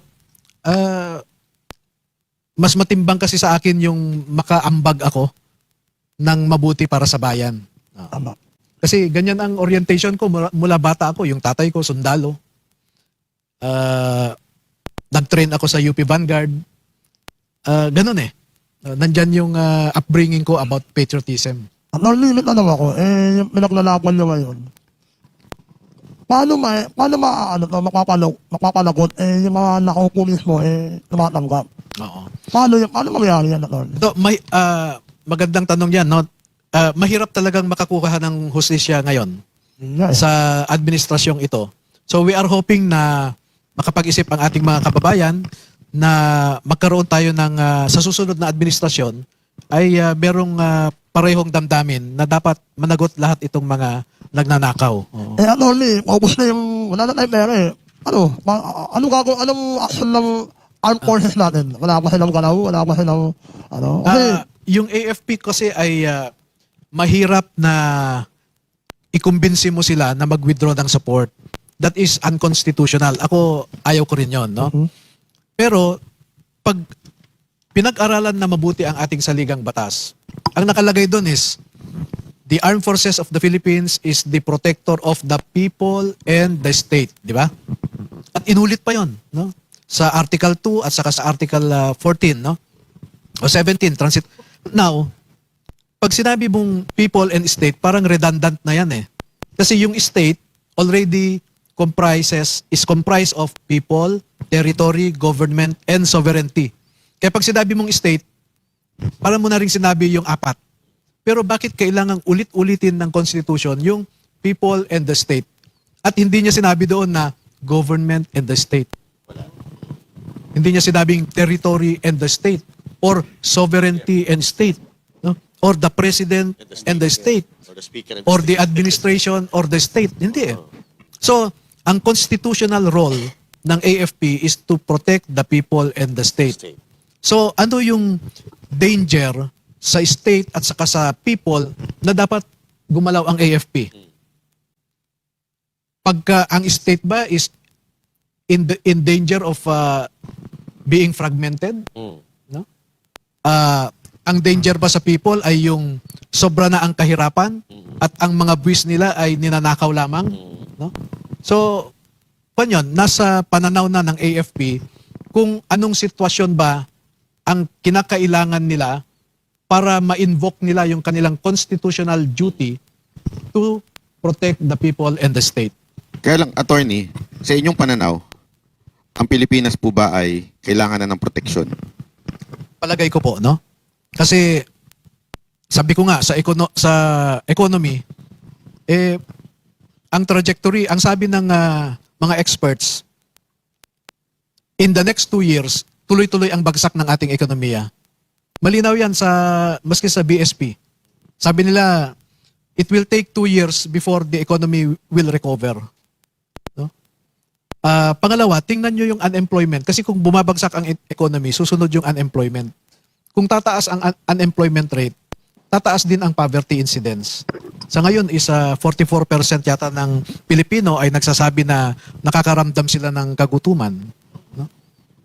So, sa governance, nakalagay nga doon na tayo na ang third most corrupt in Asia, no? In terms of governance. Malayo pa, dapat 1. Dapat number 1. Oo, masyado pa malayo, attorney.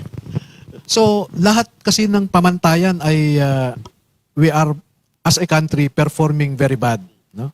So, yun, bahala rin ang AFP kung ano yung pananaw nila diyan. Yung West Philippine Sea, parang ang tapang natin, no? Na gustong makipag-away, no? Okay naman yun. Protektahan natin ang ating territory, ang ating EEZ. Pero sa pag-protect ba dyan, ay kailangan mong makipag-away o kailangan may negosasyon? I think yung gobyerno natin is mismanaging our country. Attorney, ang tunay na kalaban natin ngayon, gobyerno eh. Hindi mo? Tama ba ako, attorney? Kasi sa inyong halaysay, most of na pinakamataas na opisyal tumatanggap ng maleta. Yeah. Yun na nga, no? May problema tayo sa executive, may problema tayo sa legislative, at kung paniniwalaan natin yung sinasabi ni Ombudsman Crispin Remulla, meron din tayong problema sa judiciary. So, ang sabi ni Ombudsman Remulla, bantayan natin ang judiciary kasi meron tayong problema sa kanila. Siya na mismo nagsabi. Siya mismo nagsabi. So, saan pupunta ang sambayan ng Pilipino? No? Basta ang Vox Populi at ang SMNI ay handang kausapin kung maaari, ma-interview din natin ng mga sundalo na ito, mga ex-marine sa panahon. Sana. Oo. Sabihan nyo lang po kami sa petsa Sa o Sabado, oras. baka pwede na sa Sabado. Dadalo Kasi meron pa kaming Sabado. So baka pwede para talagang mas maliwanagan yung mga tao. I-arrange po natin. Kasi po alam nyo, talaga yung mga netizen, all out sila eh. All out sila sa inyo. Yun, meron lang silang kaba na baka mag-all out kami, tapos biglang katulad nga po nung nangyari. Which is di naman po kasalanan ni Gutesa, kaya lang syempre yung mag-isa lang siya nun eh. Bago pa makidnap mga to. Oo, Bago makausap pa na, no? makidnap. Gamitin natin ang inyong Platform. platform para matanong nyo silang lahat. Ayun. Pakaganda. Wala lang yun, hindi lang pwedeng sabay-sabay ngayon dahil ayoko nang manghiram ng sasakyan. Si Banat ba yung nabala sa sasakyan? Siguro, Ayun, no. 5, 10 po pwede pa, no? Pag 18, medyo... Baka manghiram na naman ako, maintriga na naman ako na amo ko yung hinihiraman ko ng sasakyan. Hiraman natin si Saldico. Malay natin. pwede. Laki pa naman ng... Attorney, meron akong isang gustong idagdag. Balik natin dun sa sa timing. Nakatulong ba yung pagdedeklara ni VP Sara na tatakbo siya bilang presidente sa 2028 dun sa decision nyo na ilabas na to ngayon? Wala akong nakikita kasi na connection eh. Dahil hindi nga namin kilala si VP. Never ko siyang nakausap. Pero nakita ko rin siya, no? Sa personal, from a distance. Ganda, Pero- attorney, no? Ganda, no? Ganda, no? Nako, yung asawa niya, fraternity brother ko. Baka, Delikado. baka, asawa niyo po ang magagalit. Attorney, nakapag-deliver ba kayo kay BP Sara? Kasi natatanong ko yan kasi sinasabi parang nasa kampo kayo ng Duterte dahil lahat ng mga itinuturo ninyo parang mga Kalaban, no? kalaban eh. Wala ba kahit sa sino man sa Duterte or mga Duterte allied? Specifically kay Sara na, Oo, BP Sara? parang walang logic eh kung bibigyan ng administrasyon si Sara na ginigibangan nila eh. Yes. Tama. Bakit nila bibigyan ng pera? Pero wala talaga. Wala dun sa... Alam nila ha? Alam nila. Baka gumawa pa kayo story niya. Tanong yung netizen kanina, naiprint daw ba noong mga testigo or mga whistleblowers yung GC nila, yung mga chat dun sa GC nila? Paano po yan? Ay, maganda nga yan. Baka may tanong Nasa po tayo USB, dyan. nasa May USB. oras pa. Sige, tanong mo to, sinasabi ni Aaron. Oh. willing. Master Judea. Willing po ba sila na i-print ang screenshot yan ng na yan nga yun? yun, no? Willing po ba sila in the future kung hindi man ngayon? May violation kasi yan ng Data Privacy Act. Okay. Kasi may mga miyembro doon na meron din silang right to privacy.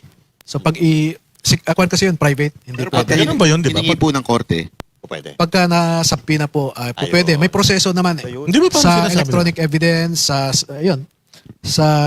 meron tayong batas na Ganun pala yun. No? Applicable Kasi dyan. di ba parang sinasabi nila na kapag nasa chat na GC na or lalo na yung GC tapos ang Facebook or Meta, halimbawa Meta, public, hindi na daw nag-a-apply yung Data Protection Privacy Act, something like that.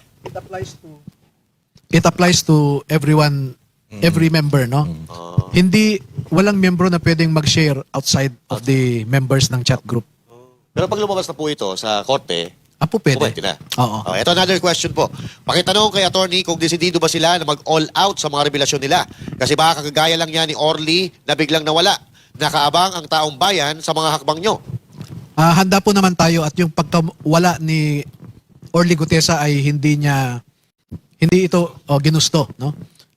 Alam ko po yung nangyari doon dahil narinig ko ang recorded conversation nung mag-asawa, si Orly at saka yung asawa niya, no? At shinare sa amin nung asawa niya sa pamamagitan ng isang intermediary yung napag-usapan nila. Narinig ko na sinabi niya, napilitan akong pumirma dahil gusto kong hindi kayo malagay sa panganib. Kaya inaway pa ng asawa si Orly. Bakit? Okay naman kami.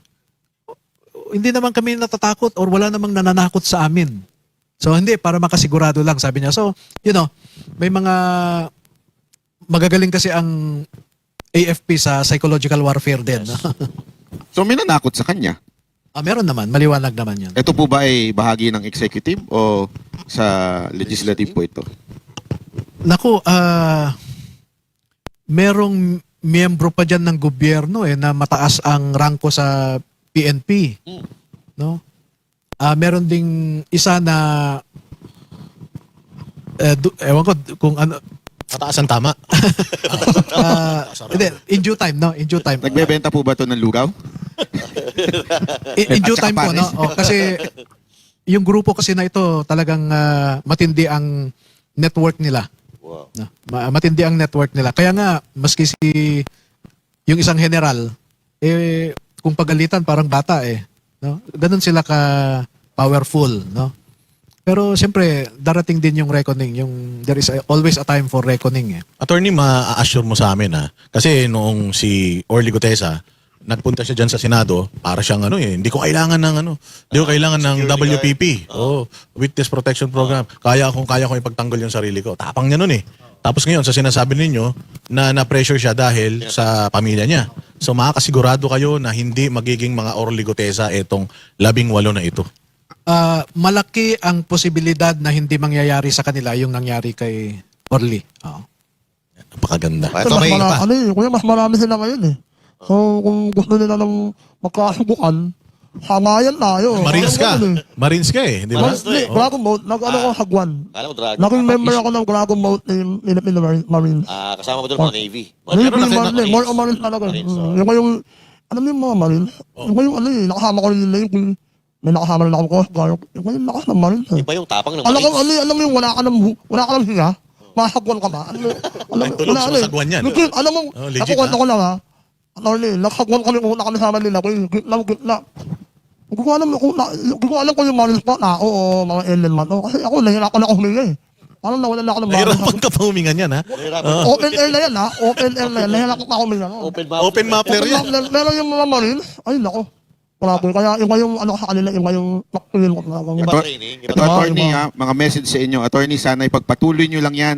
Walang urungan para sa bayan at para sa mga Pilipinong inabuso ng mga kawatan. Napakaganda po ng mga message ng ating mga netizen. Mga nanonood. Tungkol sa inyo at sa grupo ninyo na nag-umamin nito. At sana umaasa lahat na kayo po ay talagang magpatuloy. At sana rin makausap natin sa ASAP. Kung maaari, sa Sabado po. Di ba kahit ilan lang, kahit mga yung 100 plus yun, kahit 50 Siguro kahit lang. mga sa kwenta lang, kasi naman tayuan. Palitan. May tayuan lang dito. Pero kamusta po yung mga lumabas ngayong nakarang, yung 18? Kamusta naman po sila? Paano ang proteksyon nila? Buhay Sila pa, po ba buhay pa. ay nakatago? Ano po bang kanilang sitwasyon? Ang seguridad nila ay yung nagsasama-sama sila. 18. So, makon ito, it's a formidable force. Handa naman sila eh. Sabi nila, sir, kung may papatay sa amin, sasabayan namin. Yeah. Ayun. Pero may mga ano pa naman yan, di ba? May mga service, meron na sila, may mga pang-protection pa ba sila sa sarili nila? Bukod sa pinaka-paboritong pang-protection Nagbabaon na po kami ngayon ng sundang eh. Alam yung sundang? Sundang. Yung mahabang itak. Oh. Yung Bono. parang kay Andres Bonifacio. Hirap ah. Yun, Share mo sa amin, attorney, yung mga ebidensya para just in case, wag naman sana. At dahil dyan, yun nga yung tinatanong. Yun nga yung tinatanong, Master Judea. sige, basahin natin. Konektado to sa gusto mangyari ni Consoli. Mga idol panateros, magbibigay din ba si Attorney Levy sa inyo ng kopya ng mga file nila sa Ombudsman? Curious lang po ang sasagot. Yeah. Consoli. Hindi, iba yung file na yan. Iba ba? Kasi meron pa silang ebidensya na hindi nilalabas eh. Yun ang importanteng Pero dapat. may sinasabi ka na may nag-circulate na peking, Oo. Pakinino nga po yung nagsisirculate na peke po ba yun? Accurate po ba yun? Incomplete? Nagsisirculate po Sa na... social media na parang AI. affidavit pictures. Na walang pirma? Oo nga eh. Nagtaka rin ako doon kung papaano lumabas. Kasi sabi ko nga sa isang interview, pwede namang imbestigahan yan ng PNP, NBI kung sino ang nagpalabas niyan. Kasi hindi ako. At makikita nyo sa nag-circulate, nagkaroon ako ng panahon kagabi na silipin. Pati yung address ko doon, mali eh. No? Pero very substantively similar. Yung lumabas at saka yung napirmahan. Pero hindi ba kayo nagtataka? Sino ang naglabas nun? So wala kayong nilalabas, attorney, na kopya Kahit nyo? sino? Walang Kahit naglabas. kanino? Sa part ninyo. Okay. Meron akong binigyan na inimbitahan kong mag-witness. Pero kinalaunan ay hindi siya pumayag. Sino Dahil po yan, siguro nabasa niya or something at hindi naaayon sa kanyang political beliefs. Hindi siya sumama sa amin bilang witness. So, may mga posibilidad. Ang pangalawang posibilidad, itong 18, binigyan ko kasi ng draft. No? Palagi yan na binibigyan ko sila ng draft para ma-review nila. So, hindi ko rin alam kung nagkaroon ng problema sa telepono nila or, May social alam mo, media din.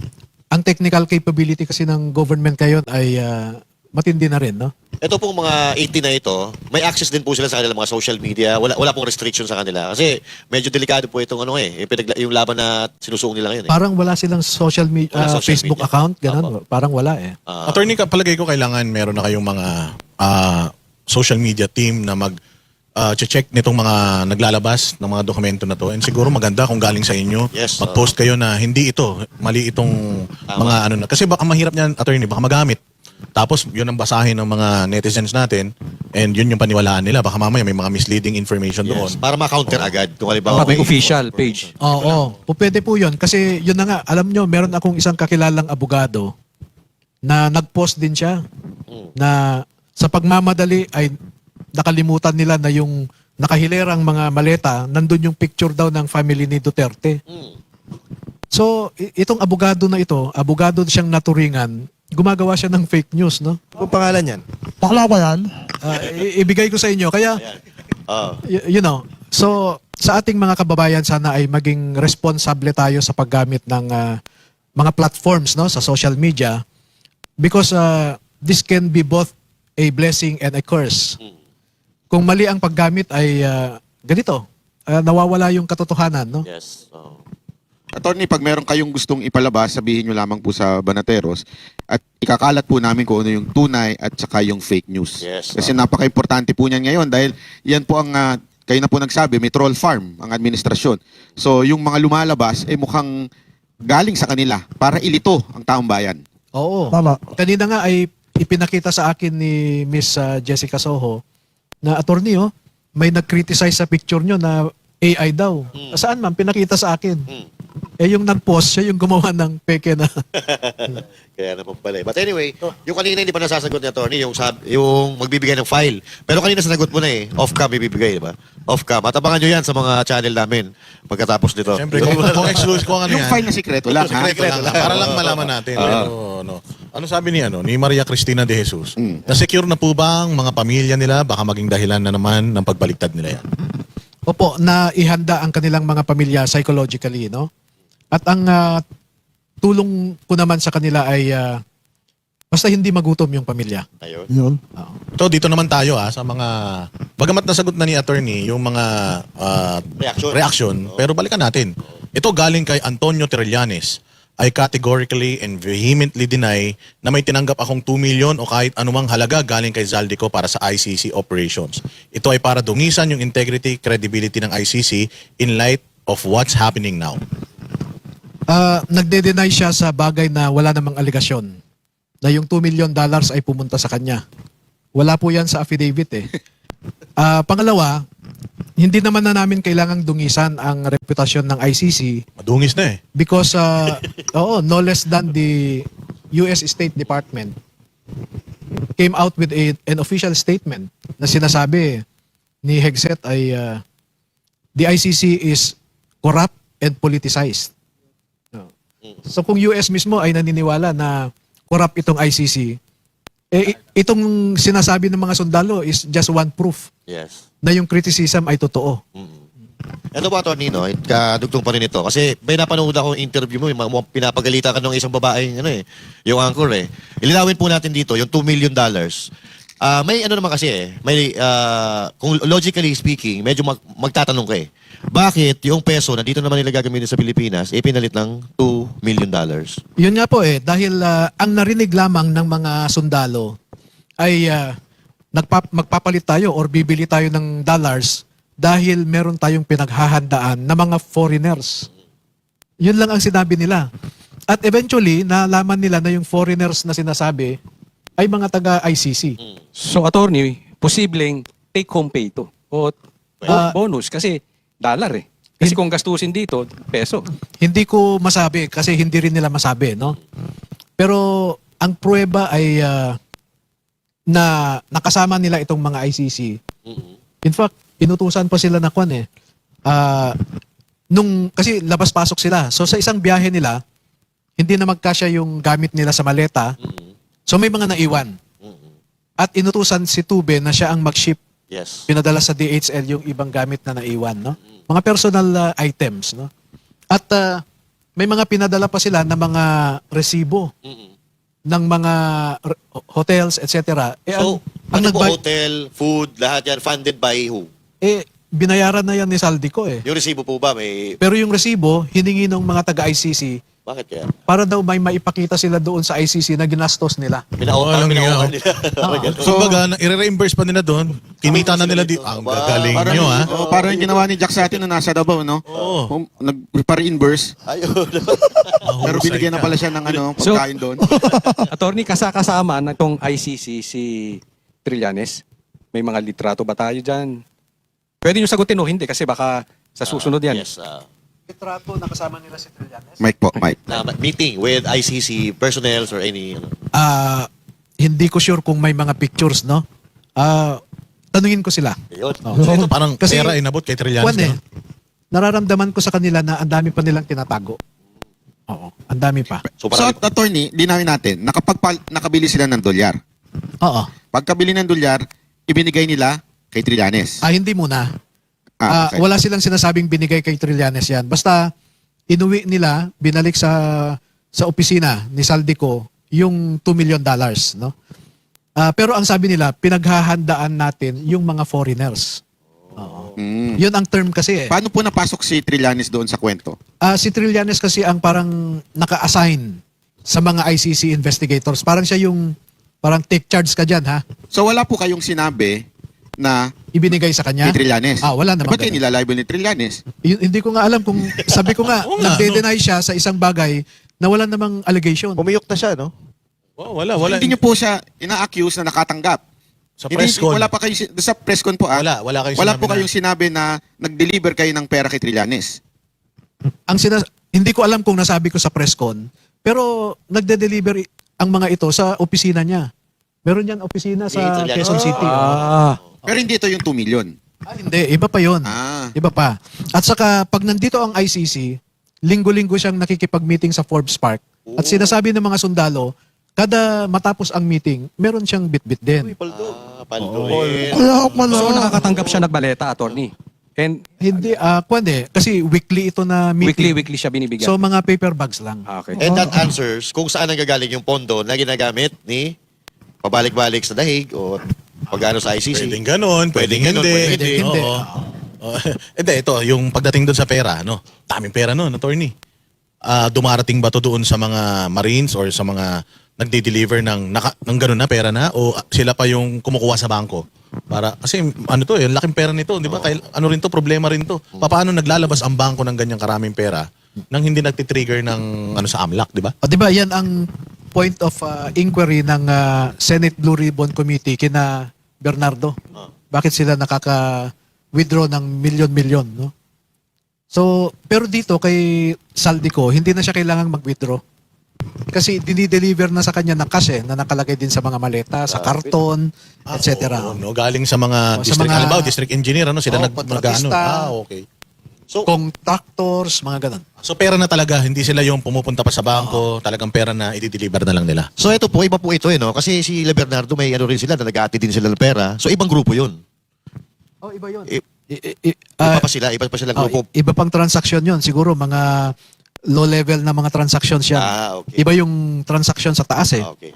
No? Kapag nabuo na yung pera, bibilangin na rin, tapos lalagyan na sa maleta. Yung maleta, yun ang i-deliver ng mga tao ni... Kaya alam nyo, nung nakita ng mga district engineers na ito, katulad ni na Bernardo, Opo. na yung mga boss nila, Pumapaldo. kumakana. Nagdiskarte na rin sila. Oo, syempre, alam ka naman, kayo lang ba? Parang Oo. Kaya, yun na nga elective and appointive na officials natin, hindi na natin maasahan eh. So, ito po siguro tatay, magbigay tayo ng kayo po, ano po bang inyong huling mensahe po sa mga kababayan natin na gustong sumuporta sa inyo at doon naman din sa mga medyo nagdududa pa, ano po ang inyong mensahe sa kanila? Wala pong ibang intensyon ang mga dating sundalo at ako mismo na manira ng pangalan ng ninuman. Ang sinasabi lamang namin ay base sa katotohanan. At nakikiusap ako sa ating mga kababayan na bantayan natin ang proseso na mangyayari sa mga susunod pang mga panahon para mapatunayan o mapasinungalingan ang mga sinasabi ng ating mga sundalo. Sa ngayon po ay kailangang magtulungan tayo at ipagdasal po natin ang isa't isa. Let's continue praying for each other. Salamat po. Nako, maraming salamat po. At yun na, live na kasama natin si Attorney Levito Baligod, Legal Counsel ng mga ex-Marines. Ayan, at dito at ex-Army. Ayan. At Mas marami pa yan. Baka mayroon pang Air Force yan. oo. Baka lahat ng X-Men, lalabas yan. Kami gusto ko sabihin kay attorney. Attorney, attorney, salamat sa tayo mo kanina. yung advice mo sa akin. Pinayuhan ka? Ako nayuhan niya Lakas, ako. Mali mo, Atty. Gusto mo, ikaw na mag-ano ha. Atty. Mukhang kaya-kaya mo yun eh. Sa akin naman, hindi kay Tony, thank you Tony, sa ating mga kababayan, na pangarapin po natin yung ligtas, maunlad, at mapayapang Pilipinas. Yun lang. At makakamit po natin yan pag walang korupsyon sa Pilipinas. Yun lang. Tama. RJ? Thank you, attorney, at nice to meet you again. Kasi at least may tumatay yung attorney levy sa para sa Pilipinas. Salamat, attorney. At doon sa 18 ex-Marines o yung dalawang army, wag po kayong paghihinaan ng loob. Dahil nasa likod ninyo ang taong bayan. Tuloy-tuloy lang po tayo at makakamtan natin ang tunay na hustisya. Ako din po, dun sa mga lumabas na mga sundalo natin, huwag niyong kakalimutan na ang Panginoon po mismo nagsabi, pag ikaw ay nasa katotohanan at justisya, siya ang tutulong at puprotekta sa iyo. At sa ating mga kababayan, patuloy natin silang ipanalangin para sila ho ay proteksyonan ng ating Panginoon. Wala nang hihigit na proteksyon kung hindi ang proteksyon ng ating Panginoon.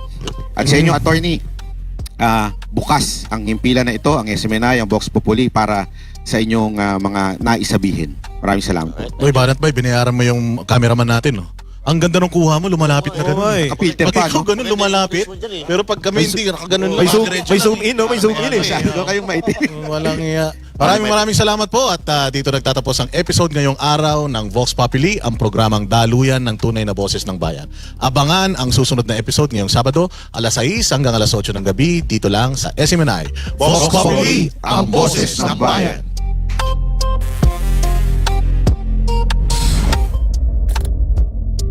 Sa bawat sulok ng bansa, may kwento, may boses na nais marinig.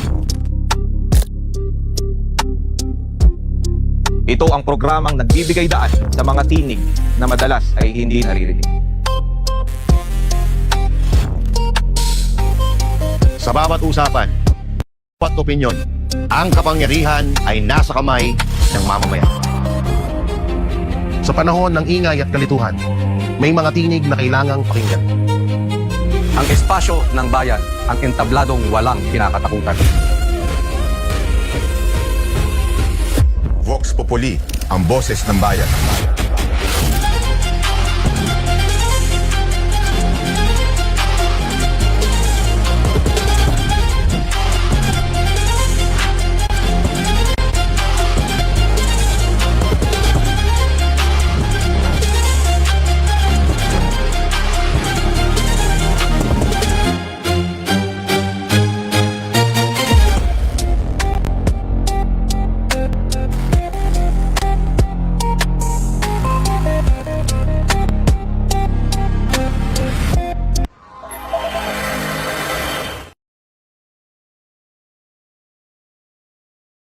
Kami ang boses ng masa, hindi natatakot. Katotohanan lang, di kami nalulunod. Walang bahid ng sismis, lahat ay totoo. Kahit sino ka pa, pag mali ka babanatan ka. Walang pinipili kulay, wala kaming kinikilingan. Basta para sa bayan, kami lalaban.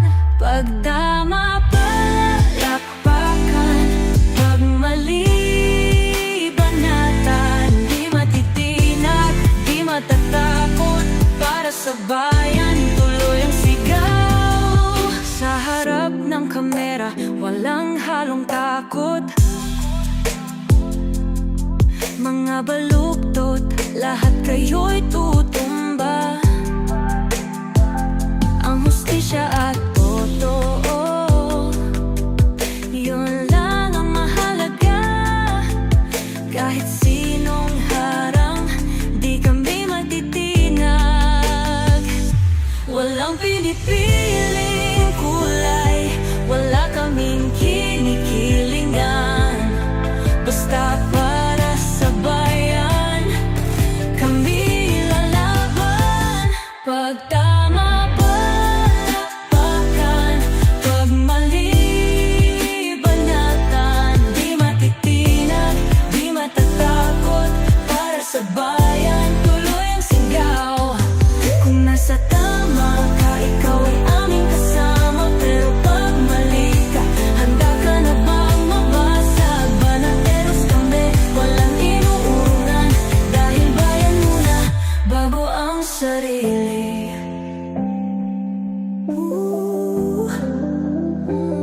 bago ang sarili.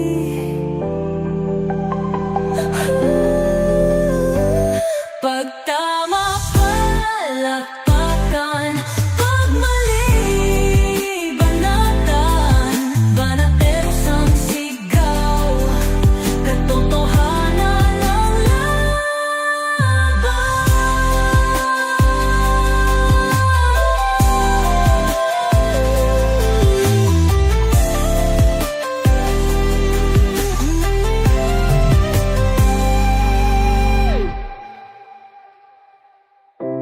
sa harap ng kamera, walang halong